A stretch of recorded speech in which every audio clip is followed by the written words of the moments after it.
23rd of July, everybody. Finally.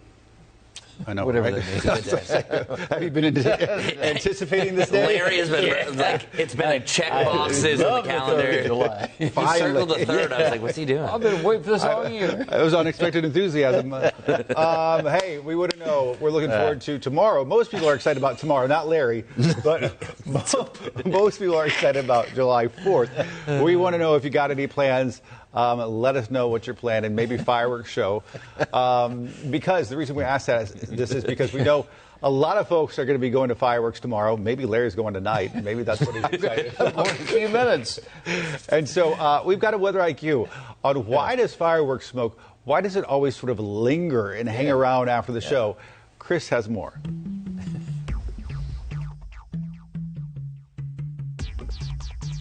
Who doesn't love a good firework finale? But sometimes what is happening above those rockets' red glare can leave a smoky aftershow. The reason? It's called a temperature inversion. Let's raise that weather IQ. An inversion, or more technically a temperature inversion per the NWS, is a layer of atmosphere where air temperature increases with height. Or to simplify, it's a layer of warmer air that's warmer than here at the surface. When there is no inversion, warm air is able to rise freely upwards since it is more buoyant than the colder air above. But most commonly during the evening, air cools at the surface as warmer air rises, creating a cap, which blocks and traps things like fireworks smoke. The warmer the air aloft, the longer the inversion can last. This can lower air quality, creating code orange conditions, meaning unhealthy for sensitive groups. This impacts people with respiratory issues like asthma, the elderly, and young kids. Inversions can also trap pollution and greenhouse gases, leading to air quality alerts. Temperatures at 1,000 to 5,000 feet above us can be over 10 degrees warmer than here at the surface. This amplifies sound, making planes sound louder. And thunder from elevated thunderstorms, well, it sounds alarmingly noisier than normal. So temperature inversions happen all year round, but it's most noticeable to us after fireworks shows. I'm meteorologist Chris Mulcahy with WCNC Charlotte. So let me see if I get this lesson. Okay.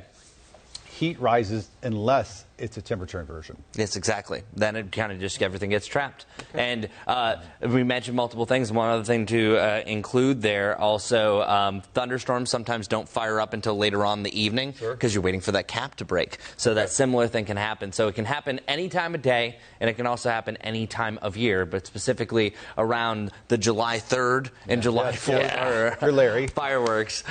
It's gonna trap it, and other times when it's super strong, you'd be like, temperature inversion. Now I know why.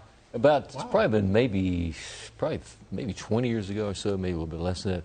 And when we had the fireworks at 4th of July fireworks in Memorial Stadium, that happened, and it just covered. You can imagine. Yeah. On the floor, it just completely covered in smoke. And sometimes it can last for hours. Yeah. You might notice that, and you'll especially see it sometimes where the lesser quality fireworks shows are happening in many neighborhoods that sometimes they might linger down the street, and the same thing goes. Temperature inversion. Worth reminding there, depending on if you live in North or South Carolina, the rules, laws are different. So make sure we've got all that on our website, WCNC.com. Be careful. Let's go get a look at the forecast. Well, today is okay. I mean, when you see 91, you go, that's a high. Well, that's actually, it's 90, our normal high. But then, here we go, Thursday, Friday, Saturday.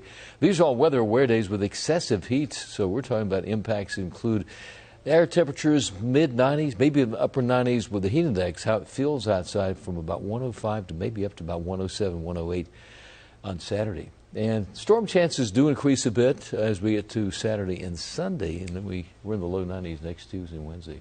I know.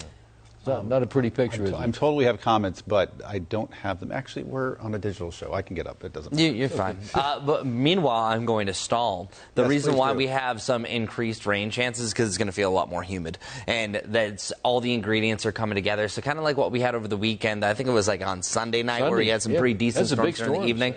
Let's call this a Florida forecast. Ben was talking about pool weather. Well, I think you're good in the morning, early afternoon.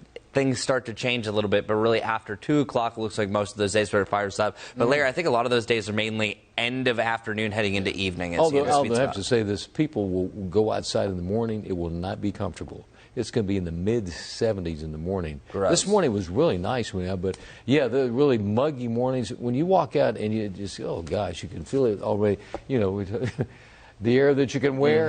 All right, so we got some comments. Let me just read them. John Kelly, he's staying home as his dog is terrified of fireworks. Probably a good idea. Yeah, very Joy is going to watch the Capitol 4th on PBS. She's off work. Good.